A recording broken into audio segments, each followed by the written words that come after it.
Make a damn schedule and stick to it. Okay, so what's the rule with the schedule? It's not a bloody prison. That's the first thing that people do wrong. They say, well, I don't like to follow a schedule. Well, it's like, well, what kind of schedule are you setting up? Well, I have to do this, then I have to do this, then I have to do this, you know, and then I just go play video games, because who wants to do all these things that I have to do? It's like, wrong. Set the damn schedule up so that you have the day you want.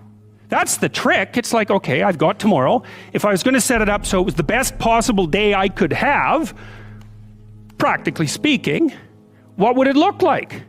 Well, then you schedule that, and obviously there's a bit of responsibility that's going to go along with that, because if you have any sense, one of the things that you're going to insist upon is that at the end of the day, you're not in worse shape than you were than at the beginning of the day, right? Because that's a stupid day. If you have a bunch of those in a row, you just dig, you know, you dig yourself a hole and then you bury yourself in it. It's like, sorry, that's just not a good strategy. It's a bad strategy. So maybe 20% of your day has to be responsibility and obligation, or maybe it's more than that, depending on how far behind you are. But even that, you can ask yourself, okay, well, I've got these responsibilities. I have to schedule the damn things in. What's the right ratio of responsibility to reward? And you can ask yourself that, just like you'd negotiate with someone who is working for you. It's like, okay, you got to work tomorrow. Okay, so I want you to work tomorrow. And you might say, okay, well, what are you going to do for me that makes it likely that I'll work for you? Well, you could ask yourself that, you know. So maybe you do an hour of responsibility and then you play a video game for 15 minutes. I don't know, whatever turns your crank, man. But, you know, you have to negotiate with yourself and not tyrannize yourself. Like you're negotiating with someone that you care for, that you would like to be productive and have a good life. And that's how you make the schedule. It's like, and then you look at the day and you think, well, if I had that day, that'd be good. Great. You know, and you're useless and horrible, so you'll probably only hit it with about 70% accuracy, but that beats the hell out of 0, right? And if you hit it even with 50% accuracy, another rule is, well, aim for 51% the next week, or 50.5% for God's sake, or because you're going to hit that position where things start to loop back positively and spiral you upward. Stop doing the things that you know are wrong that you could stop doing. Right? So it's a fairly limited attempt. First of all, we're not going to say that you know what the good is or what the truth is in any ultimate sense. But we will presume that there are things that you're doing that for one reason or another you know are not in your best interests. There's something about them that you just know you should stop. They're kind of self-evident to you. Other things you're going to be doubtful about. You're not going to know which way is up and which way is down. But there are things that you're doing that you know you shouldn't do. Now, some of those you won't stop doing. For whatever reason, you don't have the discipline, or maybe there's a secondary payoff, or you don't believe it's necessary, or it's too much of a sacrifice, or you're angry or resentful or afraid, who knows? So forget about those for now. But there's another subset that you could stop doing. It might be a little thing. Well, that's fine. Stop doing it and see what happens.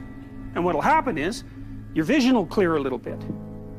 And then something else will pop up in your field of apprehension that you will also know you should stop doing, and that you could stop doing, because you strengthened yourself a bit by stopping doing the particular stupid thing that you were doing before. That just puts you together a little bit more. And you could do that repeatedly for an indefinite period of time. And you know, that doesn't necessarily mean that you're going to ever be able to formulate a clear and final picture of what constitutes the truth and the good. But it does mean that you'll be able to continually move away from what's untruth and what's bad. And, you know, that's not a bad start. You know, I can't sleep at night because I'm thinking about something, and usually what I'll do is go write it down. I have some writing to do, so I get up and I go write down what I'm thinking, and that usually does the trick. But because I had been playing with YouTube, I thought, well, I'll try making YouTube video and telling people what I'm thinking about, and see if that performs the same function as writing. And to me, the function of writing, well, it's twofold. One is conceivably to communicate with people, although the fundamental purpose for me is to clarify my thoughts so that I know because if something is disturbing you, what that means is that it needs to be articulated, it's the emergence of unexplored territory, something that disturbs you. That's the right way to think about it. It's unmapped territory that's manifesting itself. It's like a vista of threat and possibility, and you need to articulate a path through it. And so that's what I was doing. It's like I was thinking, well, this is bothering me, and this seems to be why, and here's what I think is going on, and so I made the videos, and in some sense I didn't think anything more of it. You don't have to necessarily have done anything wrong for things to get completely out of control. It's a terrifying doctrine, but it's not a hopeless doctrine, because it still says that there's a way forward, there's a pathway forward, and the pathway forward is to adopt a mode of being that has some nobility, so that you can tolerate yourself and perhaps even have some respect for yourself as someone who's capable of standing up in the face of that terrible vulnerability and suffering, and that the pathway forward, as far as the existentialists are concerned, is by, well, certainly by the avoidance of deceit, particularly in language, but also by the adoption of responsibility for the conditions of existence and some attempt on your part to actually rectify them. And the thing that's so interesting about that is, well, two, as far as I'm concerned, and some of this is from clinical experience, you know, if you take people, and I've told you this, and you expose them voluntarily to things that they are avoiding and are afraid of, you know, that they know they need to overcome in order to meet their goals, their self-defined goals. If you can teach people to stand up in the face of the things they're afraid of, they get stronger. And you don't know what the upper limits to that are, because you might ask yourself, like, if for 10 years, if you didn't avoid doing what you knew you needed to do, by your own definitions, right, within the value structure that you've created, to the degree that you've done that, what would you be like? Well, you know, there are remarkable people who come into the world from time to time, and there are people who do find out over decades-long periods what they could be like if they were who they were, if they spoke their being forward. And they get stronger and stronger and stronger, and we don't know the limits to that. We do not know the limits to that. And so you could say, well, in part, perhaps the reason that you're suffering unbearably can be left at your feet, because you're not everything you could be, and you know it. And of course, that's a terrible thing to admit, and it's a terrible thing to consider, but there's real promise in it, right? Because it means that perhaps there's another way that you could look at the world, and another way that you could act in the world, so what it would reflect back to you would be much better than what it reflects back to you now. My experience is with people that we're probably running at about 51% of our capacity. Something, I mean, you can think about this yourselves. I often ask undergraduates how many hours a day you waste, or how many hours a week you waste, and the classic answer is something like 4 to 6 hours a day. You know, inefficient studying, watching things on YouTube that not only do you not want to watch, that you don't even care about, that make you feel horrible about watching after you're done. That's probably 4 hours right there. You know, you think, well, that's 25 hours a week, it's 100 hours a month, that's 2.5 full work weeks, it's half a year of work weeks per year. And if your time is worth $20 an hour, which is a radical underestimate, it's probably more like 50 if you think about it in terms of deferred wages. If you're wasting 20 hours a week, you're wasting $50,000 a year. And you are doing that right now. And it's because you're young, wasting $50,000 a year is a way bigger catastrophe than it would be for me to waste it, because I'm not going to last nearly as long. And so if your life isn't everything it could be, you could ask yourself, well, what would happen if you just stopped wasting the opportunities that are in front of you? You'd be who knows how much more efficient? 10 times more efficient, 20 times more efficient. That's the Pareto distribution. You have no idea how efficient people get. It's off the charts. Well, and if we all got our act together collectively and stopped making things worse, because that's another thing people do all the time, not only do they not do what they should to make things better, they actively attempt to make things worse because they're spiteful or resentful or arrogant or deceitful or homicidal or genocidal, or all of those things all bundled together in an absolutely pathological package.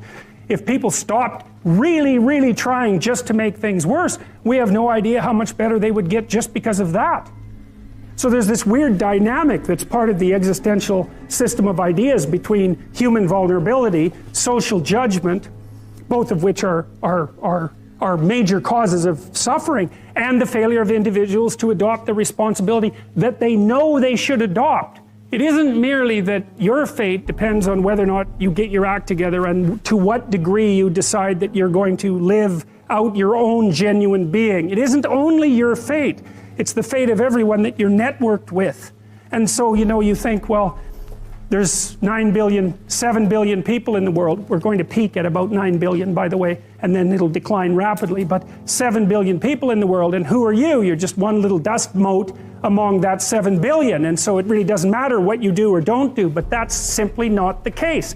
It's the wrong model, because you're at the center of a network. You're a node in a network. Of course, that's even more true now that we have social media. You'll know 1,000 people, at least over the course of your life, and they'll know 1,000 people each, and that puts you one person away from 1 million, and 2 persons away from 1 billion. And so that's how you're connected, and the things you do, they're like dropping a stone in a pond. The ripples move outward, and they affect things in ways that you can't fully comprehend, and it means that the things that you do and that you don't do are far more important than you think. And so if you act that way, of course, the terror of realizing that is that it actually starts to matter what you do, and you might say, well, that's better than living a meaningless existence. It's better for it to matter. But I mean, if you really asked yourself, would you be so sure if you had the choice? I can live with no responsibility whatsoever. The price I pay is that nothing matters. Or I can reverse it and everything matters. But I have to take the responsibility that's associated with that. It's not so obvious to me that people would take the meaningful path. Now when you say, well, nihilists suffer dreadfully because there's no meaning in their life and they still suffer. Yeah, but the advantage is they have no responsibility. So that's the payoff, and I actually think that's the motivation. Say, well, I can't help being nihilistic. All my belief systems have collapsed. It's like, yeah, maybe. Maybe you've just allowed them to collapse because it's a hell of a lot easier than acting them out. And the price you pay is some meaningless suffering, but you can always whine about that and people will feel sorry for you, and you have the option of taking the pathway of the martyr, so that's a pretty good deal, all things considered, especially when the alternative is to bear your burden properly and to live forthrightly in the world. Well, what Solzhenitsyn figured out, and so many people in the 20th century, it's not just him, even though he's the best example, is that if you live a pathological life, you pathologize your society. And if enough people do that, then it's hell. Really, really. And you can read the Gulag Archipelago if you have the fortitude to do that, and you'll see exactly what hell is like. And then you can decide if that's a place you'd like to visit, or even more importantly, if it's a place you'd like to visit and take all your family and friends. Because that's what happened in the 20th century. I started to pay very careful attention to what I was saying. I don't know if that happened voluntarily or involuntarily, but I could feel a sort of split developing in my psyche, and the split, and I've actually had students tell me the same thing that has happened to them after they've listened to some of the material that I've been describing to all of you. But I split into two, let's say, and one part was let's say the old me that was talking a lot and that liked to argue and that liked ideas. And there was another part that was watching that part, like just with its eyes open and neutrally judging. And the part that was neutrally judging was watching the part that was talking and going, that isn't your idea. You don't really believe that. You don't really know what you're talking about. That isn't true. And I thought, that's really interesting. So now and that was happening to like 95% of what I was saying. And so then I didn't really know what to do. I thought, okay, this is strange. So maybe I've fragmented, and that's just not a good thing at all. I mean, it wasn't like I was hearing voices or anything like that. I mean, it wasn't like that. It was, well, people have multiple parts. So then I had this weird conundrum. It was like, well, which of these two things are me? Is it the part that's listening and saying, no, that's rubbish, that's a lie, you're doing that to impress people, you're just trying to win the argument, you know? Was that me, or was the part that was going about my normal verbal business me? And I didn't know, but I decided I would go with the critic. And then what I tried to do, what I learned to do, I think, was to stop saying things that made me weak. And now I mean, I'm still trying to do that, because I'm always feeling when I talk whether or not the words that I'm saying are either making me align or making me come apart. And I think the alignment, I really do think the alignment I think alignment is the right way of conceptualizing it, because I think if you say things that are as true as you can say them, let's say, then they come out of the depths inside of you. Because we don't know where thoughts come from. We don't know how far down into your substructure the thoughts emerge. We don't know what processes of physiological alignment are necessary for you to speak from the core of your being. We don't understand any of that. We don't even conceptualize that, but I believe that you can feel that. And I learned some of that from reading Carl Rogers, by the way, who's a great clinician, because he talked about mental health in part as the coherence between the spiritual or the abstract and the physical, that the two things were aligned. And there's a lot of idea of alignment in psychoanalytic and clinical thinking. But anyways, I decided that I would start practicing not saying things that would make me weak. And what happened was that I had to stop saying almost everything that I was saying. I would say 95% of it. It's a hell of a shock to wake up and I mean, this was over a few months, but it's a hell of a shock to wake up and realize that you're mostly dead wood. It's a shock, you know, and you might think, well, do you really want all of that to burn off? It's like, well, there's nothing left but a little husk, 5% of you. It's like, well, if that 5% is solid, then maybe that's exactly what you want to have happen.